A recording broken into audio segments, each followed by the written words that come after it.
दोस्तों, अगर वाकई में लाइफ में कुछ करना चाहते हैं, अपने जीवन में एक सक्सेसफुल इंसान बनना चाहते हैं, तो इस कहानी से आपको बहुत कुछ सीखने को मिलेगा। तो आपसे एक रिक्वेस्ट है कि कहानी को बिना स्किप किए एंड तक पूरा देखें और ध्यान से सुने। दोस्तों, ये कहानी है दो बच्चों की।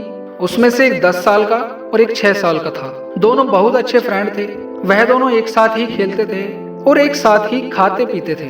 यानी दोनों फ्रेंड अपने दिन का ज्यादातर समय एक साथ ही स्पेंड करते थे। एक दिन वह दोनों खेलते हुए गांव से थोड़ा दूर चले गए और उसमें से बड़ा वाला लड़का जो 10 साल का था वह कुएं में गिर गया और जोर जोर से चिल्लाने लगा क्योंकि उसे तैरना नहीं आता था।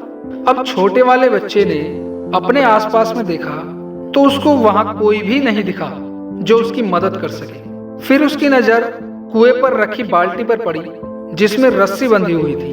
उसने बहुत जल्दी उस बाल्टी को कुएं में गिराया और अपने दोस्त को बोला कि इसे पकड़ ले। तो उसके दोस्त ने उस बाल्टी को पकड़ लिया और वह 6 साल का बच्चा उस रस्सी को पागलों की तरह खींचता रहा। वह तब तक खींचता रहा जब तक उसका दोस्त कुएं से बाहर नहीं आ गया। और जब उसका दोस्त बाहर आया तो वह दोनों बहुत रोए और साथ ही खुश भी हुए। और जब वे वापस गांव पहुंचे तो उन्होंने अपने साथ बीता हुआ किस्सा गांव वालों को बताया। तो सब उनकी बातों पर हंसने लगे और कहने लगे कि इतना छोटा बच्चा इतने वजन को कुएं से कैसे खींच सकता है। उनका यह सोचना भी उनकी तरफ से ठीक ही था, क्योंकि जो बच्चा एक पानी से भरी हुई बाल्टी भी नहीं उठा सकता वह इतने बड़े बच्चे को कैसे खींच लेगा।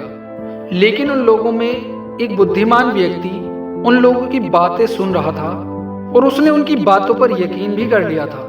जब उस व्यक्ति ने उनकी बात पर यकीन कर लिया तो सभी लोग सोचने लगे कि ये 6 साल का बच्चा ऐसे कैसे कर सकता है। तो फिर उस बुद्धिमान व्यक्ति ने उन्हें समझाया कि उस बच्चे ने ऐसा इसलिए कर लिया क्योंकि वहां उसके पास कोई यह बोलने वाला नहीं था कि तू यह नहीं कर सकता। दोस्तों, इस छोटी सी कहानी से हमें यह सीखने को मिलता है कि कभी हार मत मानो और दूसरों की फालतू बातों पर ध्यान मत दो और अपने आप को कभी भी किसी से कम मत समझो। और जो लोग आपको डिमोटिवेट करें उनको हमेशा इग्नोर करो। दोस्तों, अगर कहानी पसंद आई हो तो एक कमेंट्स करके जरूर बताएं और आगे भी ऐसी ही मोटिवेशनल वीडियोस पाने के लिए हमारे चैनल को सब्सक्राइब कर लें। धन्यवाद।